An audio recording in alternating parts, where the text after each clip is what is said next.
Radio Publique Africaine.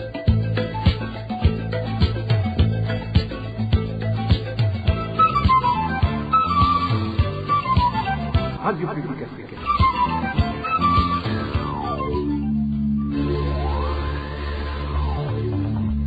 Ni umwanya w'amakuru mu Kirundi. Mukaba muyashikirizwa na Josiane Muzanire. Ndabaramukije sinanga bakunzi ba RPA nongera ndabaha nikaze mu makuru twabateguriye kuri uyu wa kane igenekerezo rya 8 kigara mu mwaka wa 2022 akabagizwa hanini n'izi ngingo zikurikira.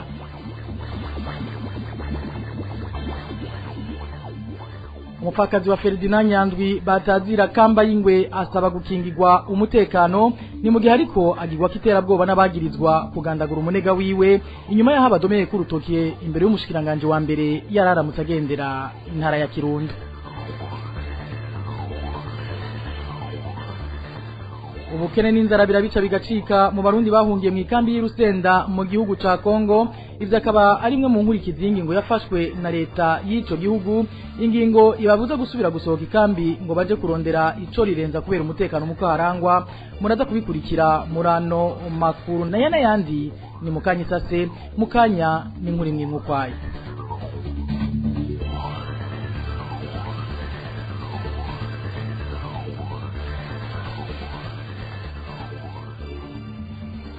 Ndasubiye kubaramutsa no makuru tuyahere mu yavugwa mu mutekano aho hari umusore w'imyaka 16 aba muri zone Muzinda commune Rugazi y'intara ya Bubanza yitavye Imana mu gatondo ko kuri uyu wa kane nyuma yo gucumitwa imbugita mu nda. Amakuru avaho ku Muzinda amenyesha ko nyene kwitaba Imana yishwe na mwene wabo mu gihe yariko amwishuza amafaranga igihumbi yaramufitiye. Abo basore babiri bakaba bari basanzwe bakora mu nzu y'uburiro yaho ku Muzinda wagirizwa ico ca muri kino gihe akaba ari mu minwe y'igipolisi. Mu bijanye n'umutekano nyene abana bo mwibarabara baragisibije ku mugwa mukuru w'intara ya Gitega abo bana ubu basigaye bagenda n'imbugita bagatera ubwo babo bahuye bagatako bakanabasahura utwo bafise aho bigeze ubu hakaba hari amabarabara amwe iyo bugorovye ata muntu abacubahuka kuyacamwo kugutinyira umutekano wiwe. Ni nkuru ya Eric niyo nzima. Ku mugwa mukuru w'intara Gitega ku murango abana bo mwibarabara bagenda rakabwi kabana nka 4 canke 5 kugutinya k'igipolisi kibafata ariko bugorovye bagenda ari umugwi munini baba bafite imbugita ntono amaturne visi canke n'ibindi vyuma bito bito bitobora uruhu vyoroshe kunyegeza bose banywa ibiyayura mutwe bigizwe n'urumogi n'inzoga zikaze zikorerwa mu Kayanza bita hozagara fura kiki n'izindi. Bwije abo bana bakunze kuja ahantu hatabona neza kandi haca abantu bake umuntu yihenza akahaca bakamubona bakamukengera baramusaba bakamutwara ivyo afise agiye hejuru naho akagomba kubagwanya bacamukubita. Nkuko vyiganwa n'abanyagitega abo bana babonye umuntu afite telefone mu minwe bwagorovye canke ariko arayitaba barayishikura bagaca biruka abakurikiye bakamukubita. Ubu rero hari amabarabara amwe yo mu gisagara ca Gitega ata muntu yacamwo ari umwe abantu baca bagenda rakagwi kugira ngo ihebogwa muri abo bana bahangane ku murango. Abo bana baba bafite ibice birigwamwo ivyo navyo ni cane cane muri quartier Nyamugari. Abo bana bo mwibarabara bo mu gisagara ca Gitega baharugwa mu bahungabanya umutekano n'abana bakuri mwibarabara ubu bakaba bafite imyaka iri hagati ya 13 na 20 baharugwa mu mirongo bakaba baje mwibarabara batarakwiza imyaka 10. Abanyagihugu bagasaba intwaro gusubira kurondera uburyo bagakora igikorwa bakoze umwaka uheze cyo kwegeranya hamwe bamwe muri abo bana bo mwibarabara bakabigisha imyuga mito mito imbere yuko babasubiza iyo baje bava. Eric Niyonzima nari nabibabwiye mu ntango zano makuru indongozi zo hejuru mu ntara ya Kirundo mu mugambwe CNDD FDD bari kumwe n'ubutwara igipolisi mu ntara baragirizwa ubwicanyi bakoreye kwigenekerezo rya 2026 Munyonyo. Umunyagihugu aheruka guhunguka ava mu gihugu cy'u Rwanda. Uyo munyagihugu yarazwe ku izina rya Nyandwi Ferdinand batazira kamba y'ingwe umukenyezi w'umuhisi n'agahinda kenshi akaba yavyiganiye umushikiranganje wa mbere wa leta y'u Burundi mu rugendo yari yagiriye mu ntara ya Kirundo ku munsi wa kabiri. Kubw'uyo mukenyezi imbere yo kugandagurwa umugabo wiwe yabanje kurementanirizwa no kwambikwa iceyi cuko yafatanywe ibigwanisho. Itariki 26 z'ukwezi kwa 11 umunsi wa gatandatu saa 2 zo mu gitondo haje umugore aho mbaye. Uwo mugore aje azanye amatara atubwira ati aya matara nimuyambikire ndayatora zahindwi ndaza kuyatora. Izo zahindwi ntiyabaye akize 11 niho yahamagaye ku telefone y'umubanyi yari yatwaye nimero y'uwo mubanyi ngo nzanira ya matara hanyuma jewe ndaguha icupa usange hano kuri kaminuza. Umugabo wanje yaciye akora iki yahamagaye undi mubanyi ntizigare ndabonye akaraka hanyuma uwo mugabo yaraje nashaka muhamagaye kabare araza amuha igare arimuhaye aramubwira ati rero amubwirana na wa wundi yamutije telefone nimuze tujyane iryo cupa turisangire nk'uko dusanzwe turi abagenzi baragiye ariko ntamenye ko mwiri iyo modoka ari imodoka y'umukuru w'umugambwe mu ntara yari arimwo na komiseri mu ntara n'umukuru w'imbonerakure mu ntara ariko ibyo ntabyo yari azi nta n'umwe yaranabizi byagaragaye mu nyuma biranga ibyageze haruguru yo kuri kaminuza uruhande y'imihana iri aho baramubwira barabashyikira ngo umuzigo ngo nimushyire mu modoka arashyira mu modoka tegereza ko bamuhaye amahera ngo basubire inyuma na ba bandi arahera ngo kambaye ngo uwo mugore nyine ngo niwurire ngo abo bandi nabo ngo nibirorerere ngo nibagume ngaho ngo abo ntabo dukeneye bageze imbere gatoya ruhande y'imihana nyene ihari nibwo bamugaramika batangura kumunyuka mu magara bamuhonyora mu magara mana gusa imana iri mw'ijuru bamuhonyora mu magara bamuhonyora mu nda bamumena mu muhogo gushikaho umugabo wanje apfa nabi bati abantu bankuruza nja kuraba sanga ibyo abantu bambwiye nibyo barimo barakanya amagara bahonyoramwo bagira gute bahonyora mu nda bamuhonyora no mw'izosi n'ubu niyo mubaza abantu baho bose n'ababibonye bo bivuga uko ndimo ndabivuga. Uyu mukenyezi rero kuva umugabo wiwe agandaguwe abamwishe n'ubu nta mahoro abaronkana akaba yambaza ubutungane ko bwogira ico bukoze n'ubu dusubire twumvirize uwo mukenyezi. Twarahambye mbese ntitwanahambye twarataye twamuhambye yari nkaha atari n'umuntu kiremwa muntu ariko icyakurikiye twaranabajije n'abantu bo ngati none mwebwe ko muturiye ngaha mwamwumvishije inkoho ngaha muri ishyamba baraduhakanira burya nyene twarahambye tugeze aho tuca turiyizira buke ikintu kigoma kinantera ubwoba n'ababanyi kibatera ubwoba nuko baciye uwo niba ari cyagira cyo niba ari umwate wiwe w'uwo muntu mukuru w'umugambwe yaciye arungika umuntu ngo naza kwandika amazina abantu bose bagiye ku maziko y'umugabo w'iwanje nanjye ndavuga ati none gamani horaho jewe ngira nkurikire umugabo wanje n'abana banje twese duhonera rimwe n'ababanyi tutazi n'icyo turimo turazira ndavuga ati mugabo ntacu imana izobikora burya kugeza iyi saha barara imodoka zirazirengarengana kw'irembo kuko ni kw'ibarabara burya abantu bose nibaraba barimo baradugira ntawe ubizi kuko ubu nta aho mmerereye mu babanyi nta n'usohoka hanze jewe rero nagira nsabe sigaye mu bana batatu umwe afite imyaka indwi ubu n'ishure yararihevye kuko uwamurihira cyangwa akaba yanamurondera n'imuzu cyangwa ikambamiri yarapfuye je nta n'ibyo nshoboye burya rero icyo nsaba ubutungane nsaba ko jewe mwonkurikiranira ivyanje n'ukuri mukambariza abo bantu niba datoye ibyo bintu yari abifite mumbarize bari kumujyana mu butungane kuko ubutungane buracyahari kandi nicyo bwatorewe bakamuhana bisunze amategeko nk'uko n'abandi bose bahanwa kandi bari kuba banagize neza mugabo ntibanyikire nabi nk'uko ubwo aho gatotezo sinzi rero uwoba yaratabahaye uburenganzira uwo ari we je nashaka mubibambarize kweri kandi mwoba mukoze. Eka n'ababanyi ba Kambayingwe baremeza agatotezo uwo mukenyezi wiwe ariko arakoregwa bavuga ko kuva aho avyiganiye umushikiranganje wa mbere hoho vyaciye vyunyuka kuri uyu wa gatatu abo uwo mukenyezi yadomye ku rutoke bakaba ngo basidukanye niyo nkabaja ku rugiwe bamutegeka gutekera utwiwe mu maguru masha agasubira havuka muri komine Bugabira umviriza umwe mu babanyi biwe yaganiriye na RPA.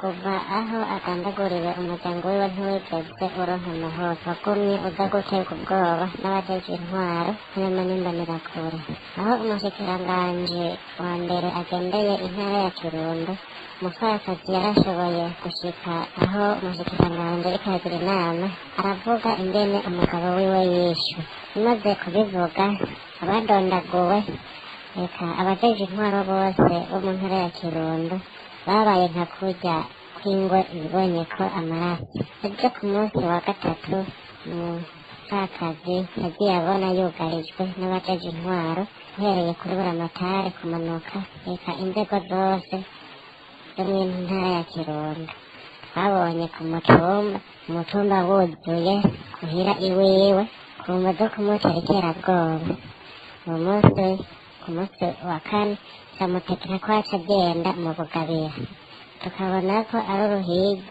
n'agatotezi ariko aragirirwa azira icyo atazi kuko gushika ubu ntazi umugabo wiwe icyo yazize gasaba umushikiranganji we yaganyiwe yumvise amarira y'uwo musakazi ko yofata ikibazo ciwe mu minwe kuko ibyo yari yategetse buramatari ko uwo musakazi ategereza kumwumviriza nabo bose bavuzwe n'ubwo bwicanyi bwabaye ku mugabo wiwe bose bakumviriza nta n'umwe arigera yumvirizwa ahubwo umusakazi ariko araterwa ubwoba n'abaryango asanzwe avukamwo uwo mugabo nyakwigendera n'ababanyi bahegereye baguma baterwa ubwoba tukabona rero ko ingendo ya CNDD-FDD bamwe muri bo ari abo guturubika abantu bakibaza ko isi ari yabo batazoyisigaho.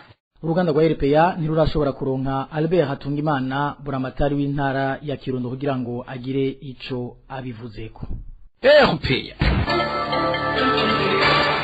Muyavugwa muri politike nyuma yaho umuhuza mu kibazo c'umutekano mu kurangwa mu gihugu ca Kongo y'intwaro rusangi asabiye amareta gutanguza ibiganiro n'imihari iva muri ivyo bihugu ku ruhande rw'u Burundi nta gakacira umuhari FNL umwe mu mihari y'abarundi igwanya leta y'u Burundi ikoresheje umuheto umenyesha ko atanakimuzi ku biganiro bishobora kubahuza na leta ya Kongo. Izidoro nibizi arongoye umuhari FNL amenyesha ariko ko umuhuza mu matati ya Kongo hamwe yobegera bashobora kugira ico bashikirije. Aho duhagaze ico twimvira ku ngingo yafashwe wahara umukuru w'igihugu ca Kenya Uhuru Kenyatta nari nawe muhuza w'amatati ari muri Kongo yavuze ati arasavye amareta afise abagwanya baba bari ku butaka bwa Kongo yuko bokumvikana kugira ngo ico kibazo cyo mu karere gitorerwa inyishu. Twebwe iyo ngingo ya Uhuru twebwe dufata ko ari ciyumviro ciwe kandi natwe dufata ko ari amakuru twumvise ku maradiyo ariko arabivuga kuko twebwe urumva ntitugushobora kugendera ku makuru twumvise ku maradiyo twebwe turarindira kugezaho tubona uje akatwegera akatubaza ati mwebwe ibi nibi mubivuga ku iki ibiganiro mubivuga ku iki ibi nibi mubivuga ku iki twebwe ico gihe ngaho turashobora kuvugana ariko ubu nta na kimwe dushobora kuvuga ko bataraza kutwegera ngira ngo murabizi iyo haba ibiganiro hagati ya leta n'abayigwanya haraba jewe no kwita umuhuza wa mbere agenda ku mpande zose uko ari zibiri hanyuma akazibaza icyo bifuza bamaze kuvugana nabo ico gihe arashobora kuba no mu bahuza bandi atajamwo hanyuma ico kibazo akagishira akagiha abantu bashobora guhuza abo bantu akabaho ibiganiro nyezina mugambe mbere ko ibiganiro nyezina harabaho umuntu aba hagati y'abantu babiri kugira ngo abumvirize bose. Rero mu gihe twebwe tutabona abo muntu aza kuturondera nta na kimwe twashobora kuvuga kuko ubu no banihuse cyane ko sikutanga ico tuvuze kandi kuvuga ngo twebwe ngo twosaba iki mu kugira ngo tuje mu biganiro twebwe icyo gihe urumva tuba twihuse nta na kimwe dushobora kuvuga oya tubivuga mu gihe tuba tumaze kubona yuko hari umuntu atwegereye akaza akatubarira ati narabonanye na leta twavuganye ibi nibi hanyuma namwe muvuga ku iki icyo gihe twese tumubwira icyo twifuza. Rero ubu ntacyo dushobora kubivuga ko kandi nta kimwe dushobora kuvuga ngo tuko turasaba ko nta na kimwe turigera tubona nta ntambwe nimwe turigera tubona bihaba. Tukivuga ibijanye n'uyo mutekano mu kurangwa muri Kongo abarundi bahungiye mu ikambi y'impunzi y'Urusenda nta mwidegenzo bagifise wo gusohoka iyo kambi kugira baje kwisumamwo. Ivyo bikaba bimaze hafi ukwezi kose kuvaho leta y'ico gihugu ifatiye ingingo yo guhagarika uruja n'uruza rw'abo barundi kumvo z'umutekano wabo. Inkurikizi z'iryo tegeko rero zikaba zatanguye kwigaragaza kuko abo barundi bavuga ko ubu bari mu bukene n'inzara bidasanzwe bagasaba abajejwe impunzi kubagarukira ko n'inkuru ya Elvis niyo mwongere. Abo barundi bahungiye mu ikambi y'impunzi iri mu gihugu kibanyi ca Kongo bavuga ko ubu atamwidegenzo bafite wo gusohoka ikambi nk'uko isoko ryacu muri iyo kambi ribivuga. Ubu kugira basabe uruhusha rwo gusohoka ikambi bibasaba kugenda umwanya muremure ibituma benshi kubera uburyo buke bwo gushikaho barusabira bagahitamwo kubiheba. Uyu ni umwe muri abo barundi yavuganye na RPA. nta mwidegenzo tugifite kuva aho leta yafatiye ingingo yo kudasohoka inkambi, ubuzima bwaciye butera busubira inyuma. Abahora baja kugira utwo bisumamwo ntibakigenda, abahora baja kurimaha inyuma y'ikambi bose ntibakijyayo. Haraheze indwi zibiri atamurekije n'umwe ashobora gusohoka ikambi mu gihe adafite uruhushya rwa CNL. nta ruhushya bagitangira hano mu nkambi, bavuga ko umuntu aza kurutorera ibaraka. kuva aho tubaye no kugera ibaraka naho utegereza kuriha amafaranga 10,000 y'amakongomani kugenda no kugaruka. Byaciye bituma abantu benshi bifatira ingingo yo kudasubira gusohoka mu nkambi, baguma hanyene, nta tepfo cya ruguru, inzara, ubukene. Byongeye abo barundi bavuga ko bugarijwe n'ubukene, ni mu gihe kandi yaheze amezi agera kuri 4 bataronswa imfashanyo, ibituma uyu munsi n'abanyeshuri kugira bashobore kwiga ari gihamana. Abanyeshuri baraja kw'ishure nyene biga hano hasi, naho hasere takirihira abanyeshuri mu mashure yisumbuye. Abavyeyi barinyonga, akabura utwarya akaja gufata n'ideni kugira arabe ingene yorihira umwana kw'ishure. ni ibintu bigoye rwose kandi bibabaje cane. nk'ubu turamaze amezi ashikane, nta gasabune, nta rukwi, ibizuku twahora baduhereza navyo nyene baragiye batanga basimba amezi amwamwe, amezi 4 badapokeza ibizuku. amasabune niko kuko amezi 6, n'abagizi basohoke baje kurondera udukwi aho hasi nyene y'ikambi bahurirayo n'iyo migigwana, abakenyezi bagafatwa ku nguvu. Abo barundi bahungiye mu ikambi y'impunzi y'Urusenda mu gihugu ca Kongo basaba abajejwe impunzi kugira ico bakoze bitarayangara. Elvis niyo mwongere arakenuye mu makuru yajanye n'ubuzima bubandanya kuzimba mu Burundi. Uyu munsi tubabwira ivyerekeye iduga ry'amazu y'ugupanga. Abanyagihugu bo mu mihinga itandukanye baganire na RPA bavuga ko ibiciro vy'amazu vyaduze cane kandi abazi bamwe bafise amikoro make. Mu bice bimwe bimwe mbere igiciro c'inzu kikaba cagwijwe na kabiri mu kiringo c'umwaka umwe gusa. Ido nizo na Elos Divin Arimisha. N'abarundi batari bake na cyane abo mu bisagara bitandukanye vy'igihugu baba mu buzima bwo gupanga amazu babayemwo. Abaganire na RPA bamenyesha ko muri kino gihe ibiciro by'inzu zipangwa vyadugijwe na banyene amazu bagereranije no mu mwaka uheze. Akarorero na kuyu munyagihugu aba mu gisagara ca Bujumbura avuga ko mu bice bimwe bimwe ibiciro vyagwijwe na kabiri. Bitare ko biduga niko usanga n'ibindi bintu bica biduga. Inzu usanga bagwije na kabiri. Inzu yawe ripanguye mu 120, ipanga 400, yapangwa 150, ipangwa 300. Ni ibintu bitoroshe cane bivanye amikoro y'abantu. Bene zo baziduza ko bavuga bati ibintu byose byaraduze ku masoko, ivyo kubaka amazu vyaraduze, nabivyo bakenera vyaraduze. Caravuga ati rero natwe nta kundi twobigira, uri umupangayi nta shwa uba ufise, ubaho prije yo kuyariha. Utayarije umupira mu nzu karamubwira mu nzu yindi ugaramusanga izindi kurusha yindi. No mu ntara ya Bujumbura bamwe mu banyagihugu baho bapanze amazu bavuga ko inzu zo gupanga zadugijwe ibiciro na banyenezo. Aha isoko ryacu rikamenyesha ko iduzwa ry'igiciro rikorwa uko nyene inzu abavyipfuza. Gatumba baraduza, aho inzu rero ashobora kwiduza inshuro nka 2 usanga ari 25,000 kurihije 50 wariha 30, bakambwira ko 10,15. hama abapangayi natwe biratugora kuburyo usanga umuntu afite nk'ibideni by'inzu amezi 2, 3, karaba rasiyo, karaba kuriha inzu, byose ugasanga biriko biragorana muri ubwo buryo. Ingozi mu buraruko bw'u Burundi amasoko yacu amenyesha ko ibijanye no gupanga inzu ariko itoroshe narijya inzu zadugijwe kandi nabo amikoro ari make. Sikaye yo gupanga inzu mwaka w'ejo hari 50,000 ariko ubu ngeze ko masave iri de chambre na salon nk'igihugu bayizimba gose n'amafaranga numva arakiye cyane ngaha ngo dohera sinzi kandi mu Burundi anje hasi.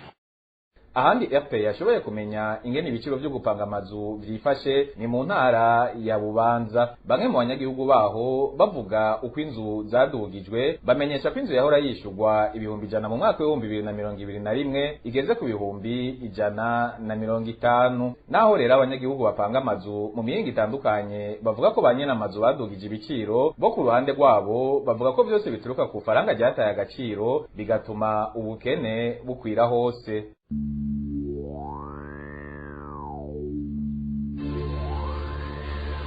nino ngaha makuru mu kirundi twari twabateguriye kuri uyu wa kane igenekerezo rya 8 kigara mu mwaka wa 2022 aciye agarukira mwakoze mwebwe mwese mwari muduteze yompi shimire bagenzanje bafashije kuyatororokanya nibagiye n'abahinga b'ivyuma batumye ano majwi abashikira tankomanzi tuzane muzaneza na itonde yabashikiriza nkaba ndabike abantu ndabipfuriza kururanirwa mu banyu no mu byanyu Imana ibandanye irinda uburundi n'abarundi naho butaha